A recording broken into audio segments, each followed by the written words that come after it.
where the mind is without fear and the head is held high, where knowledge is free.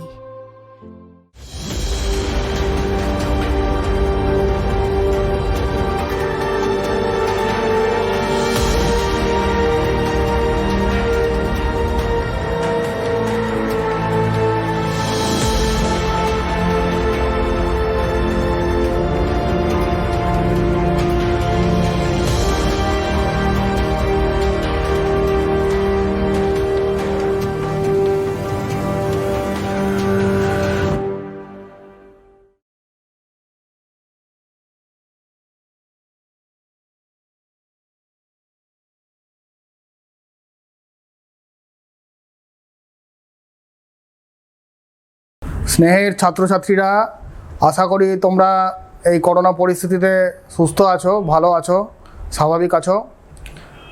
Virtual ক্লাসরুমে তোমাদের স্বাগত। আমি শুভ্রবিধান সাহা, মালদা জেলা স্কুলের পদার্থবিদ্যার শিক্ষক। করোনা মহামারীর জেরে দীর্ঘদিন তোমাদের স্কুল বন্ধ, তো তোমাদের এখন বাধ্য হয়ে বাড়িতে বসে পড়াশোনা করতে হচ্ছে।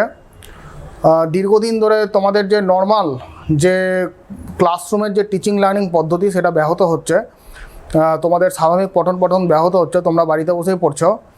তো তোমাদের সাহায্যার্থে মালদা জেলা প্রশাসন এগিয়ে এসছে এবং তাদের এই উদ্যোগ অত্যন্ত প্রশংসনীয়। তারা একটা অনলাইন টেলিভাইজড ক্লাসরুমের ব্যবস্থা করেছে এবং এই টেলিভাইজড ক্লাসরুমে আমি নিজেকে সামিল করতে পেরে অত্যন্ত গর্বিত বোধ করছি। তো আজকে আমি তোমাদের তড়িৎ ক্ষেত্র পড়াবো। আগের দিন তোমাদের নিরবিচ্ছিন্নভাবে আধান বন্টন অবধি পড়ানো হয়েছিল, তো আজকে আমরা তড়িৎ ক্ষেত্র থেকে শুরু করব, ঠিক আছে? তো দেখো, চ্যাপ্টারের নাম তড়িৎ ক্ষেত্র, তো সেইখান থেকেই আজকে আমরা শুরু করব। আজকে আমরা তড়িৎ ক্ষেত্র কাকে বলে, ক্ষেত্র প্রাবল্য কাকে বলে, বলরেখা, এই বিষয়গুলি আমরা আলোচনা করব, ঠিক আছে? তো তড়িৎ ক্ষেত্র জানতে গেলে তোমাদের সহজ উদাহরণ দিয়ে প্রথমে বলা শুরু করি, ঠিক আছে? ধরো আমরা ছোটোবেলায় কী করতাম, আমরা ছোটোবেলায় একটা চুম্বক নিতাম, চুম্বকের সামনে আমরা একটা লোহাকে রাখতাম। এখানে লোহাকে রাখলে লোহাটা আকর্ষণ করছে। যদি একে আরেকটু দূরে রাখি তাহলেও দেখা যাচ্ছে আকর্ষণ করছে। কিন্তু এই লোহাটাকে যদি আমি অনেকটা দূরে রাখি, ধরো এখানে রাখলাম, তাহলে কি আকর্ষণ করবে? তাহলে আকর্ষণ করবে না। তাহলে বিষয়টা কি? বিষয়টা হচ্ছে যে চুম্বকের একটা আকর্ষণ করার একটা নির্দিষ্ট সীমা আছে, একটা নির্দিষ্ট এরিয়া আছে, একটা দূরত্ব আছে, বা আমরা বলতে পারি যে চুম্বকের চারিদিকে একটা নির্দিষ্ট স্পেস জুড়ে সে আকর্ষণ করতে পারবে বা বিকর্ষণ করতে পারবে। মানে ব্যাপারটা ঠিক এইখানেই যে চুম্বকের চারিদিকে একটা নির্দিষ্ট এরিয়া জুড়ে সে আকর্ষণ বা বিকর্ষণ বলটা করতে পারবে। তো এই সেম জিনিস এইখানেও ঘটবে। যদি আমি এখানে একটা আধানকে রাখি, ধরো আমি এখানে একটা আধানকে রাখলাম, তাহলে আধানকে রাখার জন্য এটা কি করবে? এটা আশেপাশে থাকা অন্যান্য আধানকে অ্যাকর্ডিং টু কুলম্বস ল সে আকর্ষণ করবে। তো প্রশ্নটা হচ্ছে যে এই আধানটা কত দূর পর্যন্ত অন্যান্য আধানকে সে আকর্ষণ করতে পারবে। তো এর চারপাশে তো প্রচুর আধান আছে, এখানে একটা এখানে একটা আধান আছে, এখানে একটা আধান আছে, প্রচুর আধান আছে। তাহলে কি সে এখানে তার চারিদিকে সমস্ত আধানকে আকর্ষণ করবে? না, মোটেই সে সমস্ত আধানকে আকর্ষণ করতে পারবে না। তার একটা নির্দিষ্ট রেঞ্জ আছে, ঠিক আছে, সে তত দূরে আকর্ষণ করতে পারবে। তাহলে আমরা তড়িৎ ক্ষেত্রের ডেফিনেশনটা কী করে দেবো? তড়িৎ ক্ষেত্রের ডেফিনেশনটা আমরা এভাবেই দেবো যে কোনো আধানের পরিপার্শ্বস্থ যতটা অঞ্চল জুড়ে তার আকর্ষণ বা বিকর্ষণ ক্ষমতা বজায় থাকে, সেই অঞ্চলটুকুকে আমরা বলবো তার তড়িৎ ক্ষেত্র, ঠিক আছে?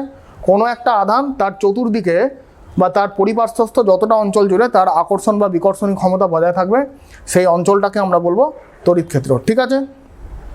আচ্ছা, তো এখন বিষয়টা যে সংজ্ঞাটাকে আমরা এরকম করেও বলতে পারি যে ধরো তাহলে এখানে একটা আমি আধান রাখলাম, তাহলে তার চারিদিকে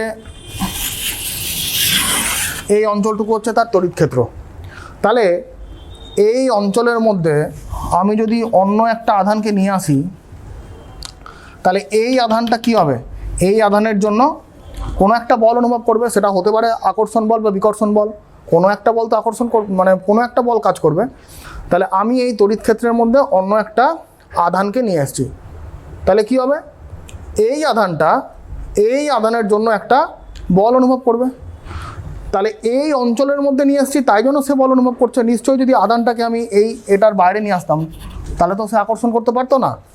তাহলে ডেফিনেশনটাকে আমরা এরকম করেও বলতে পারি যে কোনো একটা আধানের চতুর্দিকে বা পরিপার্শ্বস্থ যতটা অঞ্চলের মধ্যে আমি অন্য একটি আধানকে রাখলে সেই আধানটা ওই আধানের জন্য একটা আকর্ষণ বা বিকর্ষণ বল অনুভব করবে। সেই অঞ্চলটাকে আমরা বলবো তড়িৎ ক্ষেত্র। ঠিক আছে, তাহলে আশা করি তাহলে তোমরা বুঝতে পেরেছো যে সংজ্ঞাটাকে দুভাবে বলা যায়। একটা আধানের চতুর্দিকে যতটা অঞ্চলের মধ্যে তার আকর্ষণ বা বিকর্ষণ ক্ষমতা বজায় থাকে, বা যতটা অঞ্চলের মধ্যে আরেকটা আধানকে নিয়ে আসলে সেই আধানটা ওই আধানের জন্য একটা আকর্ষণ বা বিকর্ষণ বল অনুভব করবে, তাকে আমরা তড়িৎ ক্ষেত্র বলবো। ঠিক আছে, তো থিওরিটিক্যালি তাত্ত্বিকগত দিক থেকে থিওরিটিক্যালি তড়িৎ ক্ষেত্র কিন্তু অসীম দূরত্ব অবধি বিস্তৃত। ঠিক আছে, কিন্তু তোমরা বুঝতেই পারছো যে অসীম দূরত্ব তো অবধি বিস্তৃত হওয়া সম্ভব না। কিছু দূর অঞ্চল চলে যাওয়ার পর তড়িৎ ক্ষেত্রের মানটাকে জিরো ধরা হয়, কিছু দূর চলে যাওয়ার পর তড়িৎ ক্ষেত্রের মান জিরো হয়ে যায়।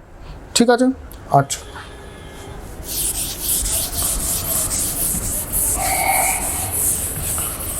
তাহলে এই হচ্ছে একটা আধান, আধানকে রাখা মাত্র এখানে একটা তড়িৎ ক্ষেত্র তৈরি হবে। এবার বিষয়টা হচ্ছে তড়িৎ ক্ষেত্রটা কত দূর অবধি বিস্তৃত, সেটা এত দূর অবধি বিস্তৃত, তড়িৎ ক্ষেত্রটা এখানে আছে না এখানে আছে না কোথায় আছে, তড়িৎ ক্ষেত্রটা কত দূর বিস্তৃত, এই আধানের আকর্ষণী ক্ষমতাটা কত দূর বিস্তৃত, সেটা তাহলে আমাকে জানতে হবে।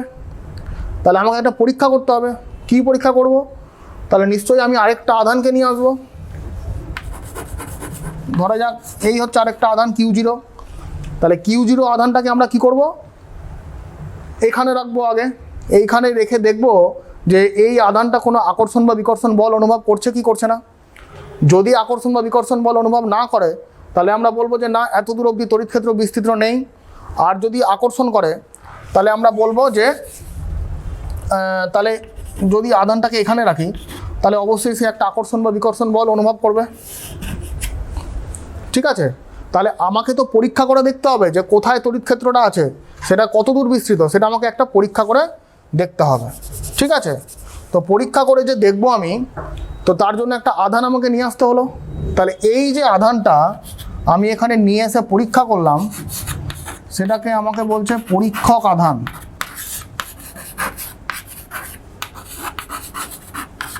যে আধান দ্বারা আমি পরীক্ষা করলাম যে তড়িৎ ক্ষেত্রটা কত দূর বিস্তৃত। ঠিক আছে, আর এইখানে যে আধানটার জন্য তড়িৎ ক্ষেত্র তৈরি হয়েছে তাকে আমরা বলবো উৎস আধান।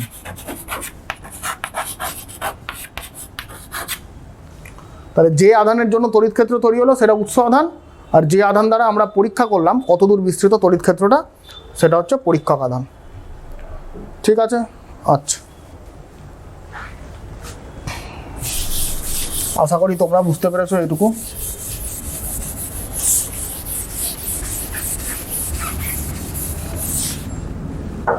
এইবার আমরা পড়ব তড়িৎ ক্ষেত্র প্রাবল্য। ইলেকট্রিক ফিল্ড ইন্টেন্সিটি, তড়িৎ ক্ষেত্র প্রাবল্য। তড়িৎ ক্ষেত্র প্রাবল্য কি ব্যাপারটা অলমোস্ট সেম, এখানে খালি একটু পার্থক্য আছে। কোনো তড়িৎ ক্ষেত্রের মধ্যে আমি যদি একটা একক ধনাত্মক আধানকে নিয়ে আসি, তাহলে সেই একক ধনাত্মক আধানটা যে পরিমাণ বল অনুভব করবে তাকে আমরা বলবো তড়িৎ ক্ষেত্র প্রাবল্য। ঠিক আছে, তো ডেফিনেশনটা আমি আরেকবার বোঝানোর চেষ্টা করছি।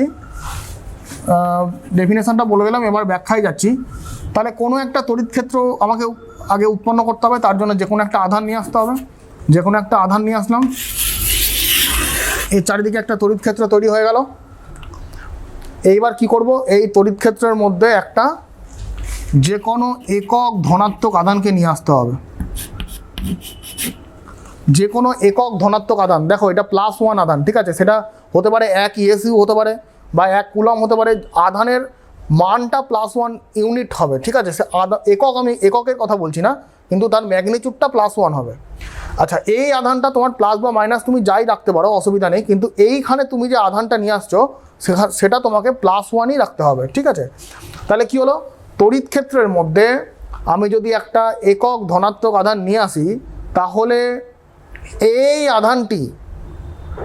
আধানের জন্য যে বল অনুভব করবে সেই বলটাই কিন্তু তড়িৎ ক্ষেত্র প্রাবল্য। আচ্ছা, ঠিক আছে, তাহলে তোমরা লিখে নেবে, কোনো তড়িৎ ক্ষেত্রে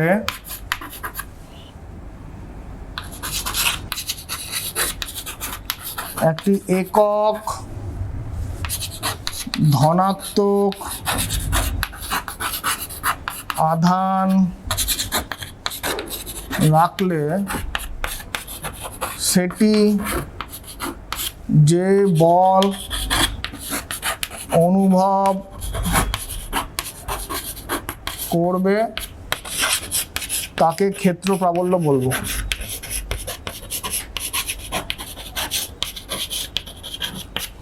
কোনো তড়িৎ ক্ষেত্রের মধ্যে একটি একক ধনাত্মক আধান রাখলে সেটি যে বল অনুভব করবে তাকে ক্ষেত্র প্রাবল্য বলবো।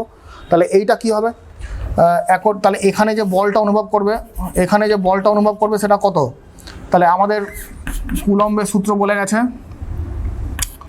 1/4πε0 Q1 Q2/r², ঠিক আছে? এইবার এখানে তো Q1টা Q, এখানে Q1টা Q ইন্টু Q2টা হচ্ছে একক ধনাত্মক আধান /r², এদের মধ্যেকার ব্যবধানটা হচ্ছে r। তাহলে এই এফটাকেই আমরা ই দিয়ে ডিনোট করব, অতএব E = Q/4πε0r²। এবং তড়িৎ ক্ষেত্র প্রাবল্যকে আমরা ই দিয়ে ডিনোট করি, করব। এবং তোমরা একটা জিনিস জেনে রাখবে যে অবশ্যই তড়িৎ ক্ষেত্র প্রাবল্য হচ্ছে একটা ভেক্টর কোয়ান্টিটি, ঠিক আছে? তড়িৎ ক্ষেত্র প্রাবল্য হচ্ছে একটা ভেক্টর কোয়ান্টিটি। তার কারণ বুঝতেই পারছো, নতুন করে বলার অপেক্ষা রাখে না, কারণ এইটা যে বল অনুভব করবে, একক ধনাত্মক আধানটা যে বল অনুভব করবে সেইটা ক্ষেত্র প্রাবল্য। তো স্বাভাবিকভাবেই তোমরা জানো বল একটা ভেক্টর কোয়ান্টিটি, তাই জন্য ক্ষেত্র প্রাবল্য অবশ্যই একটা ভেক্টর রাশি হবে। তো এটা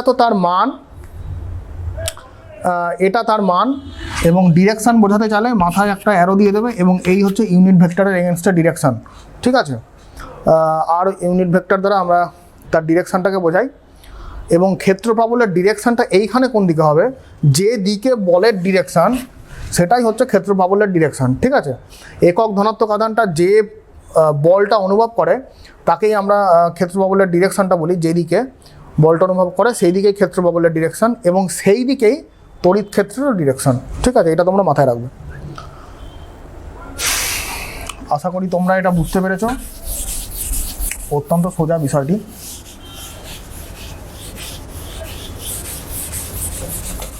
আচ্ছা, এইবার আমরা করব কোনো বিন্দু আধানের জন্য কোনো স্থানে ক্ষেত্র প্রাবল্য নির্ণয়।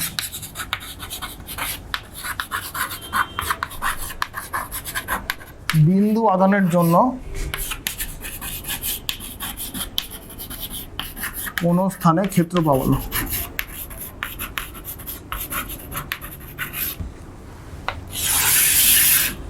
ধরো একটা বিন্দু আধান আছে এবং সেই বিন্দু আধানটা এপসাইলন তড়িৎ ভেদ্যতা সম্পন্ন কোনো স্থানে আছে। তাহলে ধরে নাও এখানে একটা বিন্দু আধান আছে, তাহলে বিন্দু আধান থাকা মানেই এর চারিদিকে একটা তড়িৎ ক্ষেত্র তৈরি হবে, এবং বিন্দু আধানটা কোন মাধ্যমে আছে, এপসাইলন তড়িৎ ভেদ্যতা সম্পন্ন কোনো স্থানে আছে, ঠিক আছে? এইবার বলেছে বিন্দু আধানের জন্য কোনো স্থানে ক্ষেত্র প্রাবল্য। তাহলে এখানে বিন্দু আধান আছে, আমি বললাম এইখানটা ক্ষেত্র প্রাবল্য কত হবে, পি বিন্দুতে, যে কোনো একটা বিন্দু পি, ঠিক আছে? তাহলে আমরা কি করব, এটা যোগ করব। দূরত্বটা কত, দূরত্বটা হচ্ছে আর। এইবার একটা জিনিস বলছি, সেটা খুবই ভালো করে মাথায় রাখবে, তোমরা মনে রাখার চেষ্টা করবে, যে যখনই আমাকে কোনো বিন্দুতে ক্ষেত্র প্রাবল্য বার করতে বলবে, সেইখানে আমরা মনে মনে ধরে নেব সেইখানে একটা একক ধনাত্মক আধান আছে। তাহলে এটা তোমরা মাথায় রাখবে যে আমরা যেখানে ক্ষেত্র প্রাবল্য বার করতে চাইছি সেইখানে আমাকে মনে মনে ধরে নিতে হবে সেইখানে একটা একক ধনাত্মক আধান আছে। ঠিক আছে, তাহলে এইখানে আমরা ধরে নেব এখানে একটা একক ধনাত্মক আধান আছে।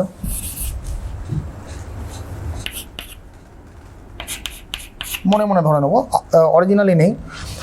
তাহলে এইটা যে বল অনুভব করবে সেটাই ক্ষেত্র প্রাবল্য। আচ্ছা, এইখানে বের করতে হবে বলেছে এবং যে মাধ্যমে আছে আধানটা সেটা হচ্ছে এপসাইলন। তাহলে ই ইজুকাল টু কত হবে ক্ষেত্র প্রাবল্যটা? সেটা হচ্ছে 1/4 এপসাইলন। এবং এইটা যে বলটা অনুভব করবে সেটা কত? সেটা হচ্ছে Q into 1 divided by R square. Actually epsilon হবে, এপসাইলন মাধ্যম, শূন্য মাধ্যম তো বলিনি, এপসাইলন মাধ্যমে আছে। তাহলে এটা তোমার এটা তাহলে আচ্ছা, এখানে 1টা লেখা আর না লেখা সমান, তাহলে এটা 1টা মিটিয়ে দিলাম। তাহলে কিউ বাই আর স্কোয়ার। ঠিক আছে, এইটাকে আমরা এরকম করে লিখতে পারি, এপসাইলনটাকে 1/4 কে epsilon not Q by R square, যেখানে কেটা হচ্ছে মাধ্যমের পরাবৈদ্যুতিক ধ্রুবক। আগের দিন বলেছিলাম কে মানে হচ্ছে এপসাইলন বাই এপসাইলন নট, কোনো মাধ্যমের তড়িৎভেদ্যতা আর শূন্য মাধ্যমের তড়িৎভেদ্যতার অনুপাত। তাহলে শূন্য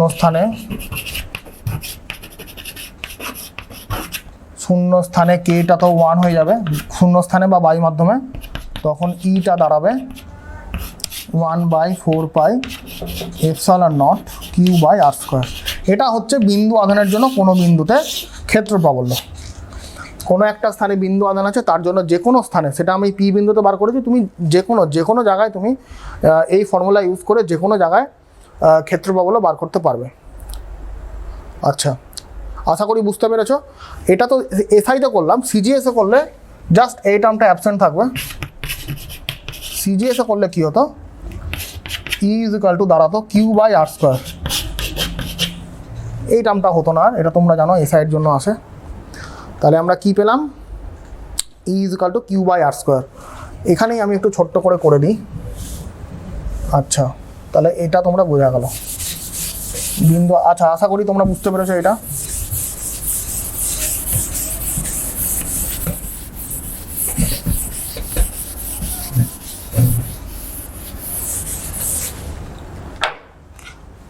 এইবার মনে করো ক্ষেত্র প্রাবল্য বার করার সময় আমি কি করতাম? আমি করলাম যে একটা একক ধনাত্মক আধানকে নিয়ে আসলাম তড়িৎ ক্ষেত্রের মধ্যে।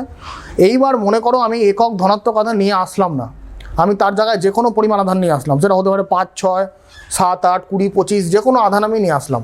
তাহলে কি হবে বিষয়টা? আধান রাখা মাত্র এখানে একটা তড়িৎ ক্ষেত্র তৈরি হবে। ধরে নিলাম আমি Q0 পরিমাণকে নিয়ে আসলাম আধানকে তড়িৎ ক্ষেত্রের মধ্যে। তাহলে এই বলটা কত অনুভব করবে? এই চার্জটা কত বল অনুভব করবে? সেটা হচ্ছে এফ ইজুকাল টু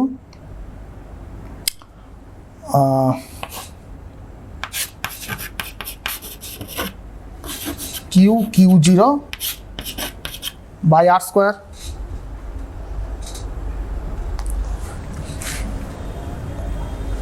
এসআইতে আমি কি পেয়েছিলাম? এসআইতে পেয়েছিলাম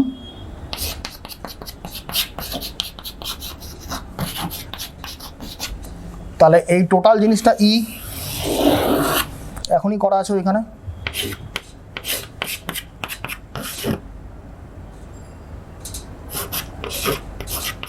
Q0 ইন্টু ই।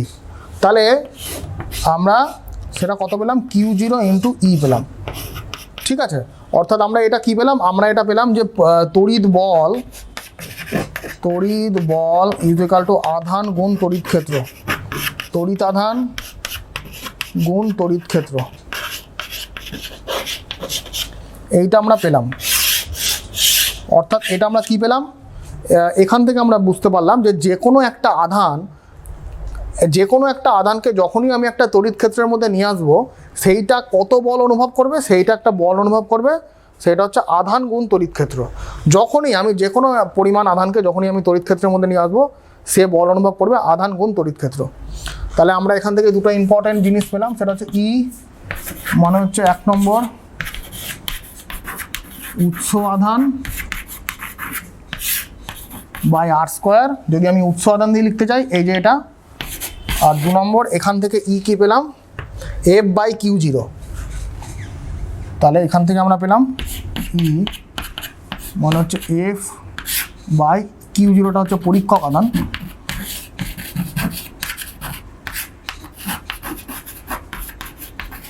তাহলে ই এর আমরা দুটো রাশিমালা পেলাম, একটা হচ্ছে উৎস আধান বাই আর স্কোয়ার, একটা হচ্ছে এফ বাই পরীক্ষক আধান।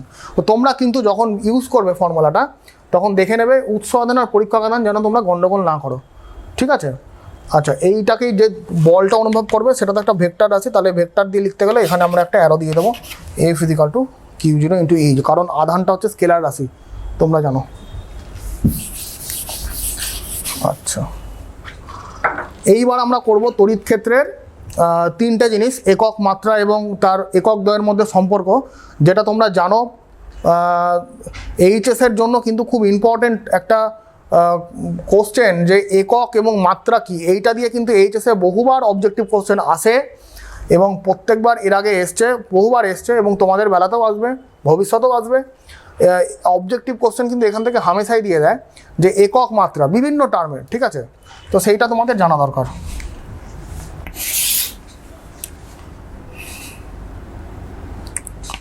তাহলে এখান থেকে আমরা করি এফ ই এর মাত্রা মানে হচ্ছে এফ এর মাত্রা বাই আধানের মাত্রা, আধানের মাত্রা কিউ জিরোর মাত্রা। তাহলে এফ এর মাত্রা তো আমরা ছোটোবেলা থেকে জানি M L T minus 2 divided by আধান মানে আই টি। তাহলে এটা করলে যা হবে অর্থাৎ M L T minus 3 I minus 1, এটা হচ্ছে তড়িৎ ক্ষেত্রের মাত্রা। এবং মাত্রা লেখার সময় থার্ড ব্র্যাকেট দিয়ে লিখতে হয়, তোমরা ছোটোবেলা থেকে জানো। একক কি হবে, একক বলের একক বাই আধানের একক, ঠিক আছে, বলের একক বাই আধানের একক। তাহলে সিজিএস পদ্ধতিতে তো একক হবে সিজিএস, এটা এসআই। সিজিএসে কী হবে, তড়িৎ ক্ষেত্রের একক বলের একক বাই আধানের একক। বলের একক তো ডাইন, তোমরা জানো সিজিএসে ডাইন বাই ইএসইউ হবে, আধানের একক ডিএসইউ। আর তো এসআইতে কী হবে, আধানের বলের একক বাই আধানের একক নিউটন পার কুলম, ঠিক আছে। আচ্ছা, এবার এই দুটোর মধ্যে সম্পর্ক তোমাদের জেনে রাখা দরকার। সম্পর্কটা আমি এখানে করি।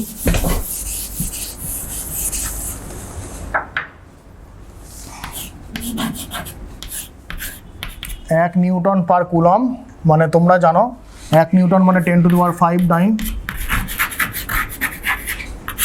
আর 1 কুলম মানে হচ্ছে 3 × 10⁹ ইএসি। অতএব এটাই সম্পর্ক, যা হবে তাই। 1 × 3 × 10⁻⁻⁴ ডাইন পার ইএসি, ঠিক আছে। এটাই হচ্ছে ইলেকট্রিক ফিল্ডের এসআই একক এবং সিজিএস এককের মধ্যে সম্পর্ক, ঠিক আছে। তোমরা ভালো করে একটু দেখে নাও, পারলে নোট করে নিতে পারো, অসুবিধা কিছু নেই।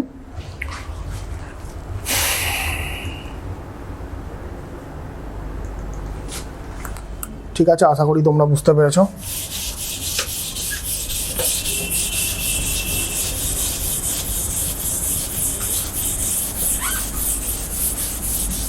আচ্ছা, এইবার আমরা যেটা করব সেটা হচ্ছে আহিত কোনো পরিবাহীর নিকটস্থ বিন্দুতে ক্ষেত্র প্রাবল্য নির্ণয়।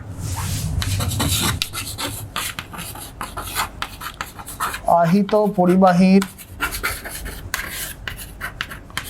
নিকটবর্তী বিন্দুতে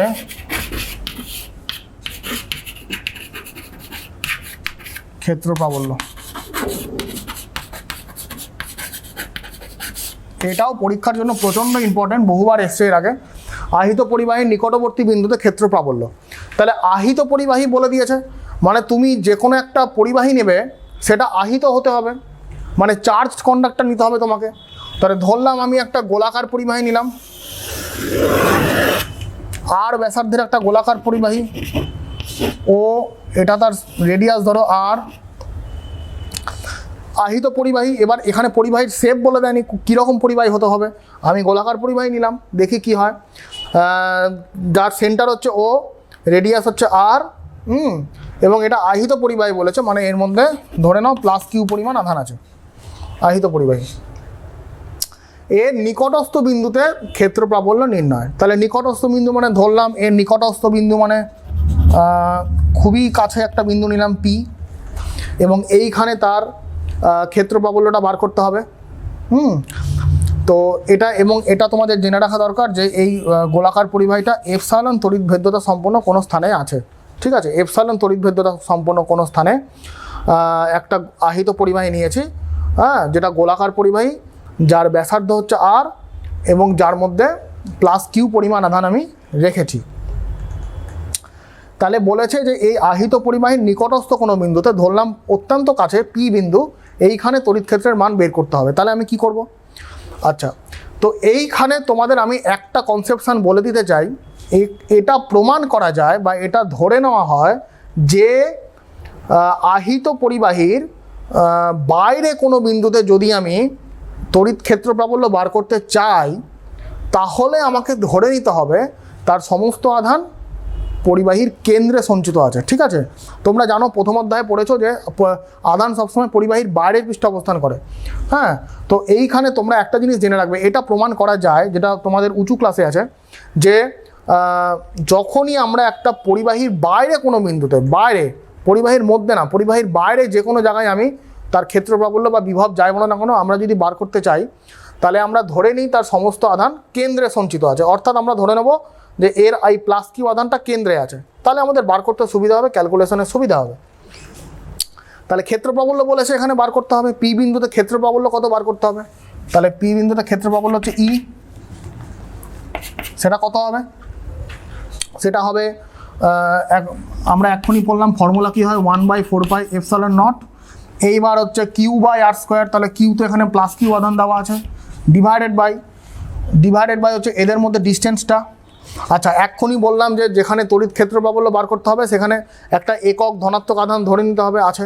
তাহলে এখানে প্লাস কিউ আধান আছে, আর এখানে একক ধনাত্মক আধান, মানে ইন্টু 1 করে দিলাম, মনে মনে আছে ধরে নেবো। তাহলে ইন্টু 1 করা না করা সমান, তাহলে আমি এটা মিটিয়ে দিচ্ছি। এবং এদের মধ্যে যে দূরত্বটা, এবার এদের মধ্যে দূরত্বটা আমি আরই ধরবো, এই কারণেই ধরবো এটা অত্যন্ত কাছে আছে, ঠিক আছে, মানে ব্যাসার্ধ অপেক্ষা সামান্য দূরে আছে। তাহলে এটা অলমোস্ট ইকুয়াল টু আর আমি ধরে নেব, তাহলে কিউ বাই আর স্কোয়ার, ঠিক আছে। আচ্ছা, Q by R square 1/4 epsilon Q by R square. এবার তোমরা জানো আধানের তলমাত্রিক ঘনত্ব, প্রথম অধ্যায়ে পড়েছো, সিগমা হচ্ছে আধানের তলমাত্রিক ঘনত্ব, দ্যাট ইজ কিউ বাই এ। অর্থাৎ কোনো আহিত পরিবাহীর একক ক্ষেত্রফলে যে পরিমাণ আধান থাকে সেটাই হচ্ছে আধানের তলমাত্রিক ঘনত্ব। কোনো আহিত পরিবাহীর একক ক্ষেত্রফলে যে পরিমাণ আধান থাকে সেটাই হচ্ছে আধানের তলমাত্রিক ঘনত্ব, যেটাকে আমরা সিগমা দিয়ে ডিনোট করব। তো এখানে তো এটা গোলাকার পরিবাহী আছে, তাই জন্য ক্ষেত্রফলটা 4 আর স্কোয়ার হয়ে যাবে, ঠিক আছে।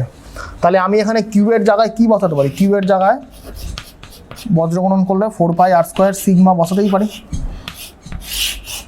এই মানটা আমি এখানে বসিয়ে দেবো,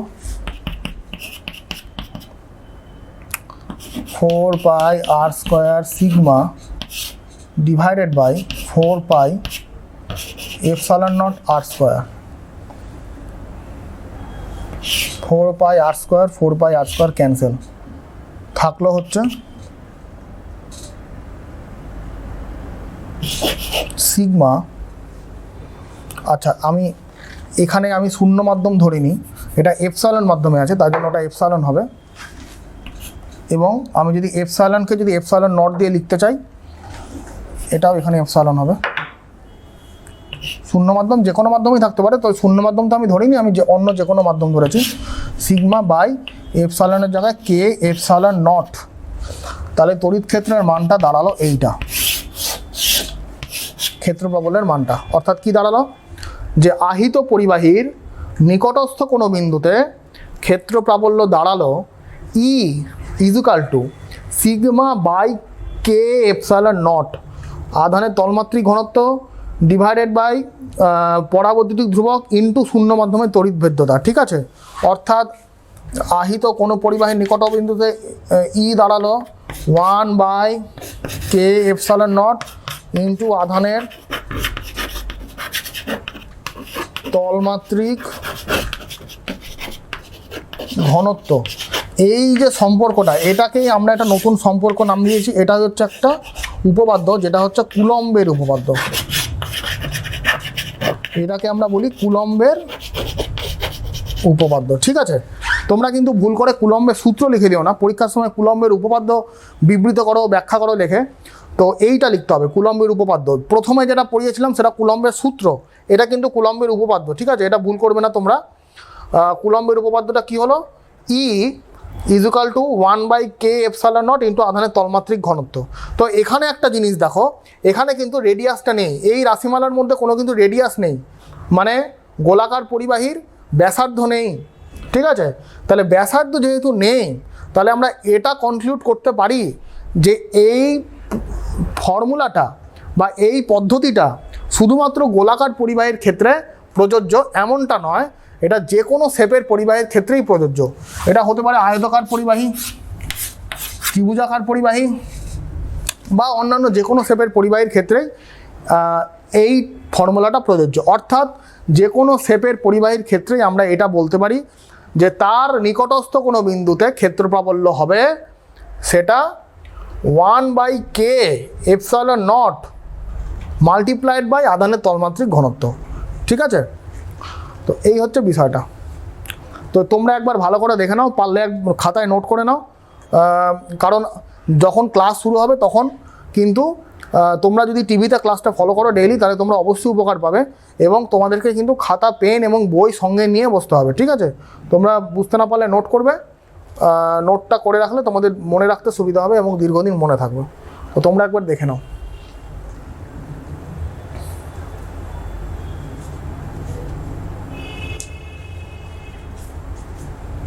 আচ্ছা, আশা করি তোমরা দেখে নিয়েছো। ঠিক আছে,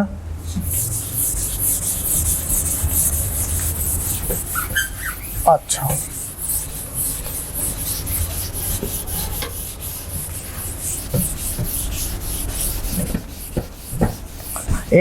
এরপর আমরা যেটা করব সেটা হচ্ছে তড়িৎ বলরেখা।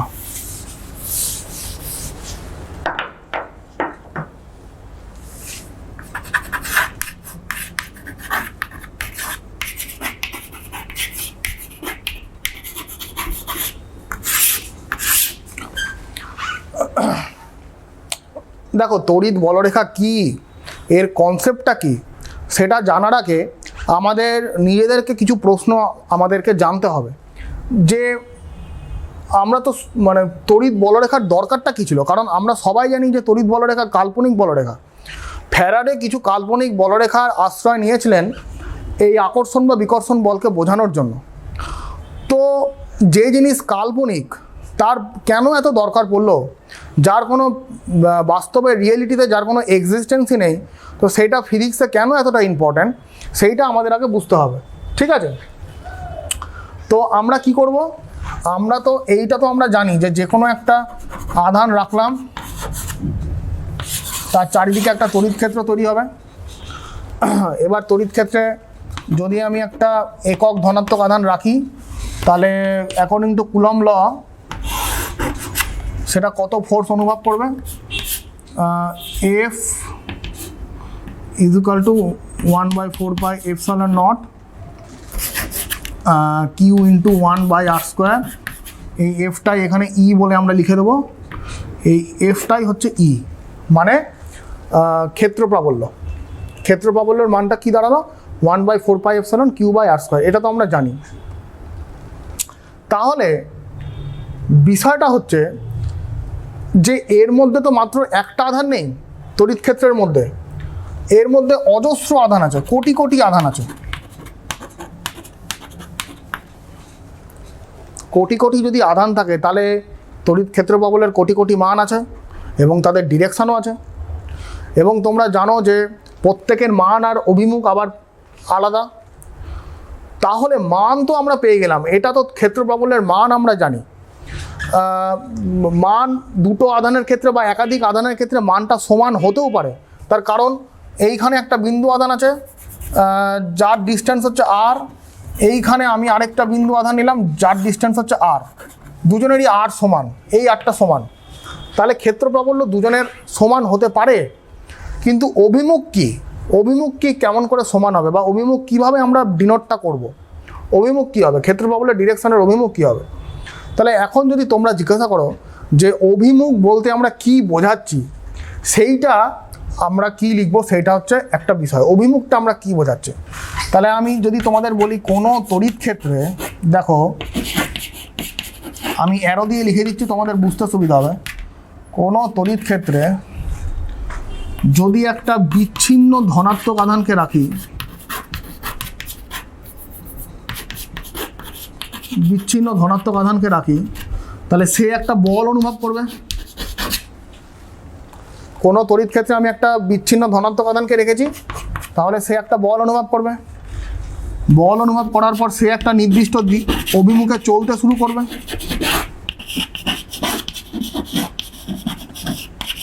নির্দিষ্ট অভিমুখে চলতে শুরু করবে।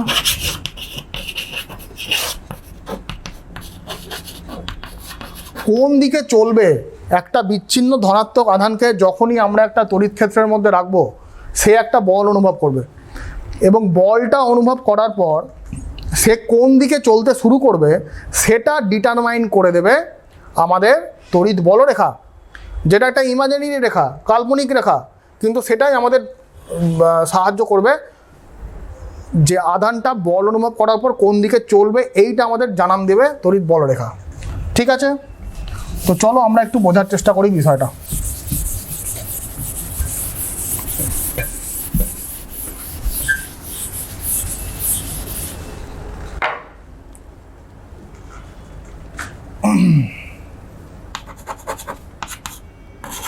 এখানে একটা আধান দিলাম,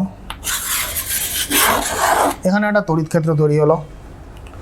ধরো এইখানে একটা বিন্দু আধান আছে, আমি এটাকে যুক্ত করলাম, একটা বলরেখা আমি টানলাম, বলরেখা টানার পর এর যে কোনো বিন্দু আমি কল্পনা করলাম, ধরো এই বিন্দুটা, এখান থেকে আমি স্পর্শক টানছি, স্পর্শক মানে লম্ব, তোমরা জানো ট্যানজেন্ট, ট্যানজেন্ট যদি আমরা টানি, যে কোনো বিন্দুতে আমি ট্যানজেন্ট টানতে পারি, তাহলে এই যে ট্যানজেন্টটা টানলাম এই দিকেই আধানটা গতিপ্রাপ্ত হবে, অর্থাৎ এই অভিমুখে আধানটি চলতে থাকবে। তাহলে কি হলো, তাহলে এইটা কিন্তু ছিল আমাদের একটা কাল্পনিক রেখা, এই যে যেটা আমরা আঁকলাম এইটা ছিল একটা কাল্পনিক রেখা, যেটা বলরেখা। তাহলে তুমি বলবে যে এইটা কাল্পনিক রেখা, তাহলে এইটা আঁকার কি দরকার ছিল, তাহলে এইটা যদি না আমরা ড্রয়িং করতাম তাহলে কিন্তু আমরা এই তার ট্যানজেন্টটা কিন্তু আঁকতে পারতাম না, আমাকে কাল্পনিক বলরেখাটা আঁকতেই হবে, তার সাহায্য নিতেই হবে ট্যানজেন্টটা আঁকার জন্য। ঠিক আছে, ধরো এইখানে আরেকটা আধান আছে, তাহলে এই হচ্ছে একটা কাল্পনিক বলরেখা, তাহলে এই দিকে হবে তার ট্যানজেন্ট,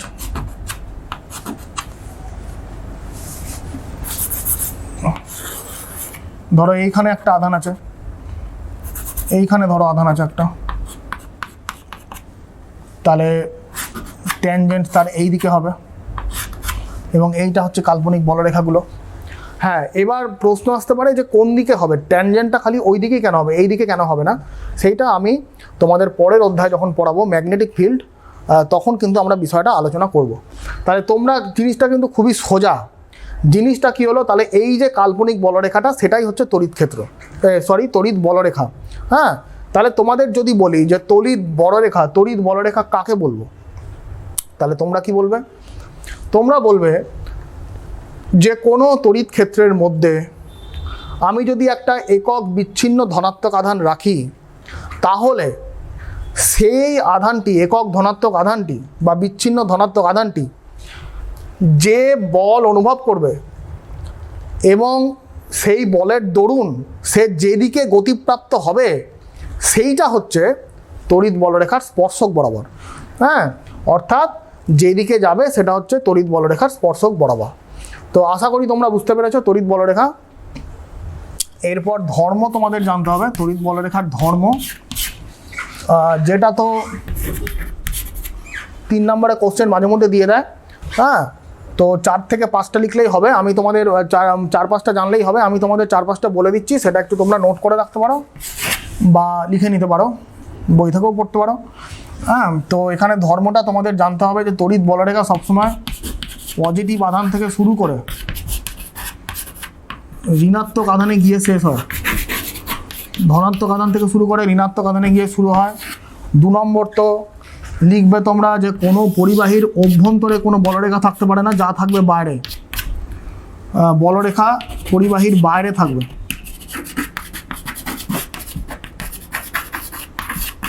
পরিবাহীর বাইরে অবস্থান করবে।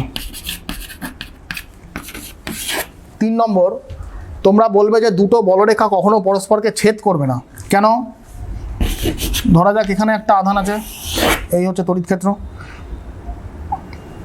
তাহলে এখান থেকে দুটো বলরেখা বেরাচ্ছে, এই একটা বলরেখা, এই একটা বলরেখা, তারা পরস্পরকে ছেদ করলো এখানে।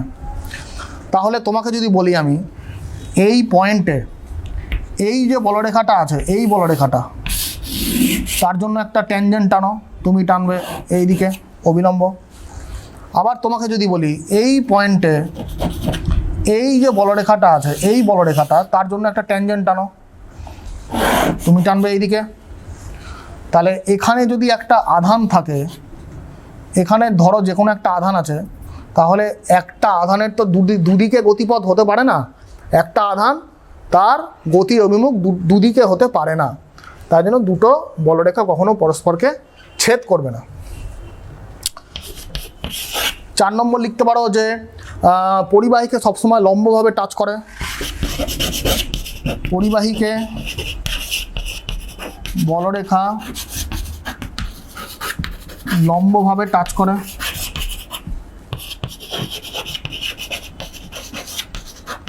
5 নম্বর লিখতে পারো যে বলরেখা সবসময় টান করা স্থিতিস্থাপক সুতোর দৈর্ঘ্যের মতো আচরণ করে। টান করা স্থিতিস্থাপক সুতোর দৈর্ঘ্যের মতো আচরণ করে। তো এই 4-5টা পয়েন্ট তোমরা যদি লিখে দাও, তাহলে তোমরা 3-এ 3 পাবে, অসুবিধা কিছু নেই। আশা করি তোমরা বুঝতে পেরেছ।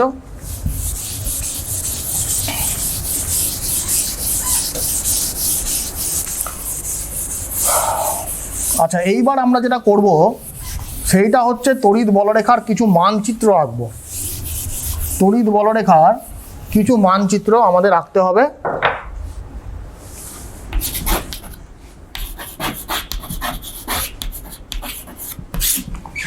দেখো এখানে মানচিত্র মাঝে মধ্যে 2 নম্বরে কোশ্চেন ছবি আঁকতে দিয়ে দেয়, ঠিক আছে? 2 নম্বরে কোশ্চেন মাঝে মধ্যে পরীক্ষায় দিয়ে দেয়, ছবি আঁকতে দেয়। তোমাকে এরকম বলতে পারে যে একটা ধনাত্মক আধান আছে, একটা ঋণাত্মক আধান আছে, একটা ধনাত্মক আধান, একটা ঋণাত্মক আধান, এদের বলরেখার ছবি আঁকো। তাহলে তুমি কি আঁকবে? তোমরা জানো বলরেখা পজিটিভ থেকে যাবে, নেগেটিভে গিয়ে শেষ হবে, তাহলে এরকম করে আঁকতে পারো। বলরেখা আঁকার সময় অবশ্যই অ্যারো দেবে সবসময়, পজিটিভ থেকে বেরিয়ে নেগেটিভে শেষ হবে।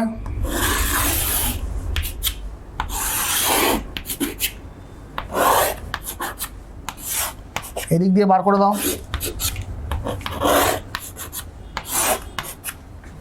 এই দিক দিয়ে প্রবেশ করবে, নেগেটিভে প্রবেশ করবে, ঠিক আছে? এই হচ্ছে একটা পজিটিভ একটা নেগেটিভ, এদের বলরেখার ছবি।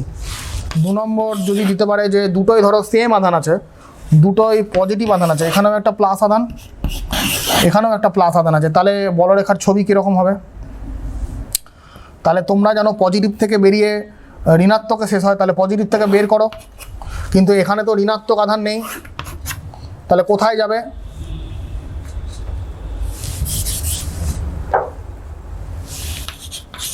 এখানে তো ঋণাত্মক আধান নেই, কোথায় যাবে? কোথায় যাবে তুমি জানো, ঋণাত্মক আধানে যাবে। তো ঋণাত্মক আধান কোথায় আছে তুমি তো জানো না, তাহলে তোমার মিলিত হওয়ার মানে কোথায় যাবে সেই চিন্তা করার দরকার নেই, তুমি এখান থেকে বার করে দাও, পজিটিভ থেকে বের করে দাও। এদিকেও তাই, এখানেও পজিটিভ থেকে বেরিয়ে যাবে।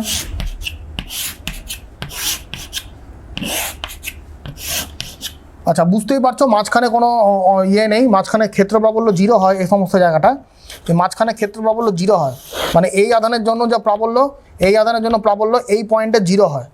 ঠিক আছে, এইটাকে উদাসীন অঞ্চল বলে। মাঝখানে যেখানে কোনো ক্ষেত্র প্রাবল্য নেই তাকে উদাসীন অঞ্চল বলে। ঠিক আছে, তাহলে দুটো সমজাতীয় আধানের জন্য বলরেখার ছবি দেখালাম, দুটো বিপরীত আধানের জন্য বলরেখা দেখালাম। এবার যদি মনে করো যে শুধুমাত্র একটা আধান দেওয়া আছে, বিচ্ছিন্ন আধান, ধনাত্মক আধান, বিচ্ছিন্ন ধনাত্মক আধান দেওয়া আছে, একটাই আধান দেওয়া আছে, তাহলে বলরেখার ছবি কীরকম হবে? তুমি তো জানো পজিটিভ আধান থেকে বেরিয়ে যাবে, তাহলে পজিটিভ আধান থেকে বের করে দাও।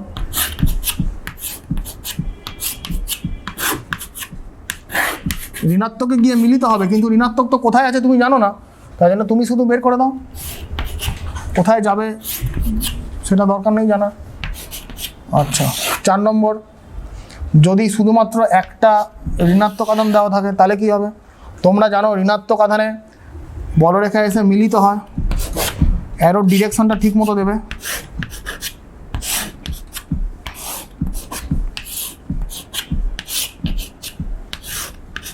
ব্যাস হয়ে গেল। তাহলে এই হচ্ছে তোমার বলরেখার মানচিত্র। তোমরা একবার দেখে নাও, আশা করি তোমাদের অসুবিধা হওয়ার কথা নয়।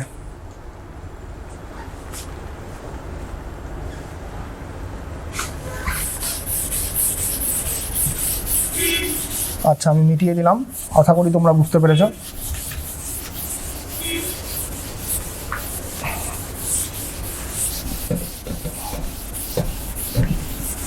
আচ্ছা, এইবার আমরা যেটা করব,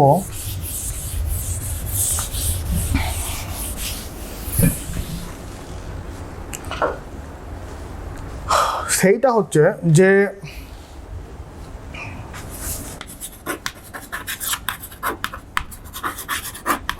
বলরেখার সাহায্যে ক্ষেত্র প্রাবল্য। এটাও খুব ইম্পর্টেন্ট একটা কনসেপশন, এইটা একটু ভালো করে বুঝবে। বলরেখার সাহায্যে ক্ষেত্র প্রাবল্য, এই জিনিসটা একটু ভালো করে বুঝবে, তাহলে কিন্তু তোমাদের এই কনসেপশনটা পরবর্তীকালে কাজে লাগবে।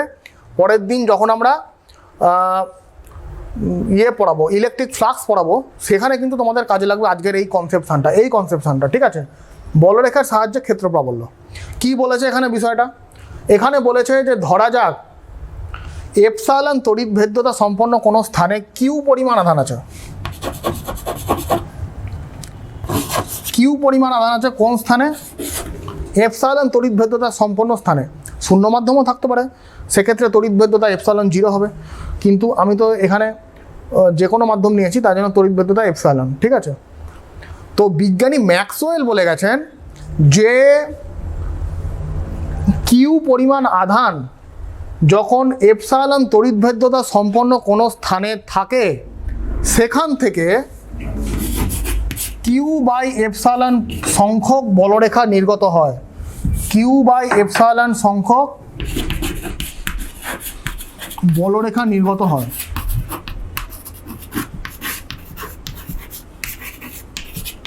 বা বলরেখা অতিক্রম করে, বলরেখা নির্গত হয়। ঠিক আছে, কিউ আধান থেকে কিউ একটা আধান, সেটা যখন এপসাইলন তড়িৎ ভেদ্যতা সম্পন্ন স্থানে আছে, তখন বিজ্ঞানী ম্যাক্সওয়েল কি বলে গেছে?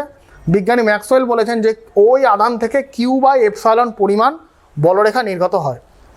তো এবার আমি কি করব, একে ঘিরে একটা বৃত্ত কল্পনা করব, যার ব্যাসার্ধ হচ্ছে আর, মানে গোলক আর কি, গোলক কল্পনা করেছি। তাহলে এইখান থেকে তো কি, এইখান থেকে তো লম্বভাবে বলরেখা বেরোচ্ছে।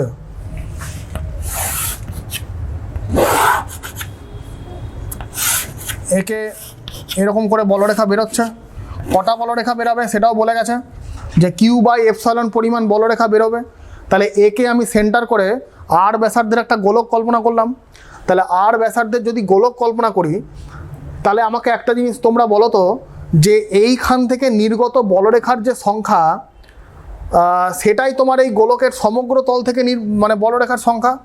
মানে এই আধানটাকে সেন্টার করে আমি একটা গোলক কল্পনা করেছি আর ব্যাসার্ধের, তাহলে গোলকের সমগ্র তল থেকেও তো নির্গত বলরেখার সংখ্যা কিউ বাই এপসাইলন হবে, তাই না? কিউ আধান থেকে যদি এই সংখ্যক বলরেখা বেরায়, তাহলে আমি তাকে সেন্টার করে একটা গোলক কল্পনা করলাম, তাহলে গোলকের সমগ্র তল থেকেও মানে অবিলম্বভাবে নির্গত বলরেখার সংখ্যা কিউ বাই এপসাইলন হবে। ঠিক আছে, তাহলে আমরা কি জানি? আমরা জানি গোলকের সমগ্র তলের ক্ষেত্রফল 4 পাই r স্কয়ার। তাহলে 4πr² থেকে ক্ষেত্রফল থেকে নির্গত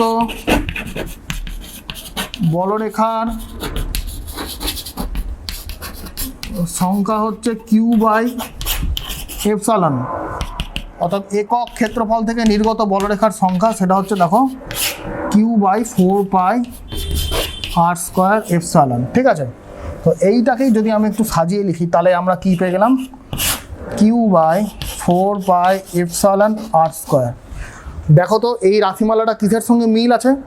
এই রাশিমালাটা তোমরা মিল পাচ্ছ না তড়িৎ ক্ষেত্র প্রাবল্যের সঙ্গে, একদমই তাই। তার মানে এটাই কিন্তু তড়িৎ ক্ষেত্র প্রাবল্যের রাশিমালা। অর্থাৎ যেটা তোমাকে বললাম, বলরেখার সাহায্যে ক্ষেত্র প্রাবল্যের একটা অদ্ভুত ডেফিনেশন আমরা পাই যে অ্যাকর্ডিং টু ম্যাক্সওয়েল, যে একক ক্ষেত্রফল থেকে যে কটা বলরেখা বেরাবে কোনো পরিবাহীর বা কোনো আধানের চারিদিকে যদি আমরা একটা পরিবাহী কল্পনা করি, গোলক কল্পনা করি, তাহলে সেই একক ক্ষেত্রফল থেকে নির্গত বলরেখার সংখ্যা সেটাই হবে তার ক্ষেত্র প্রাবল্য, ঠিক আছে। একক ক্ষেত্রফল থেকে নির্গত বলরেখার যে সংখ্যা সেটা তোমার ক্ষেত্র প্রাবল্যের সঙ্গে সমান, ঠিক আছে। তোমরা জিনিসটা ভালো করে দেখে নাও, আশা করি তোমরা বুঝতে পারবে। আচ্ছা, আমরা এখন তাহলে দুটো নিউমেরিক্যালস করব। আজকে আমরা ক্ষেত্র প্রাবল্য পড়লাম, ক্ষেত্র প্রাবল্য দিয়ে আমরা একটা অঙ্ক করি, তাহলে আমাদের কনসেপশনটা আরও ক্লিয়ার হবে। কি বলেছে, একটা -20 ইউনিট আধান বায়ুতে একটি +80 ইউনিট আধান থেকে 50 সেন্টিমিটার দূরে আছে, ঠিক আছে। এই দুই আধানের সংযোজক সরলরেখার কোথায় ক্ষেত্র প্রাবল্য 0 হবে? তাহলে আমরা আগে একটু ছবিটা আঁকার চেষ্টা করি, তাহলে আমাদের ক্লিয়ার হয়ে যাবে। কি বলেছে, একটা 20 ইউনিট ধনাত্মক আধান, তাহলে এটা ধরে নাও এ, এটা বি।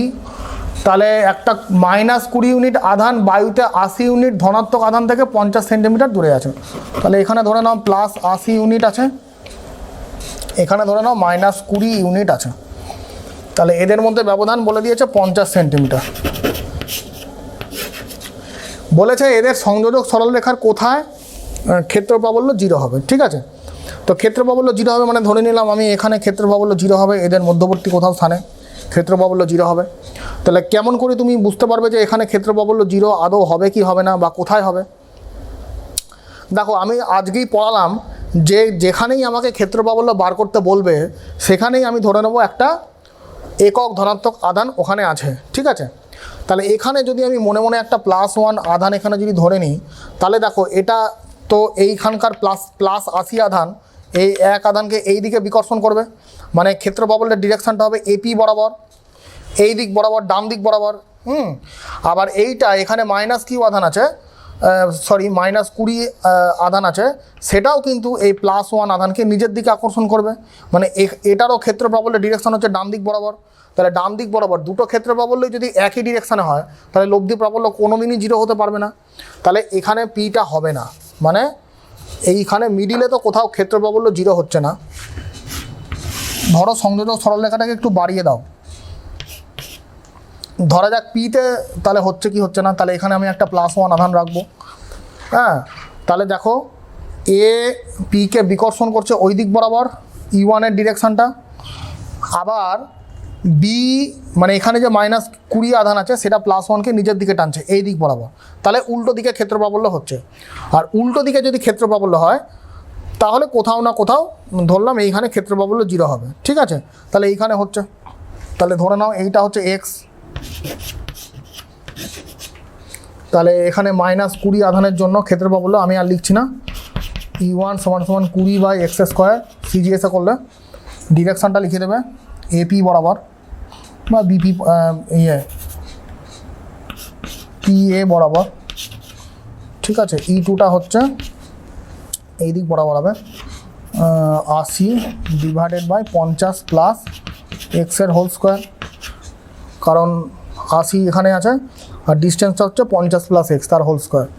তাহলে এখানে ডিরেকশানটা হবে এপি বরাবর, ঠিক আছে। লব্ধি প্রাবল্য 0 বলেছে, মানে 20/x² = 80/50 + x², ঠিক আছে। এই সমীকরণ তোমরা সমাধান করবে, সেইখানে একটা তোমরা দ্বিঘাত সমীকরণ পাবে, বুঝতেই পারছো।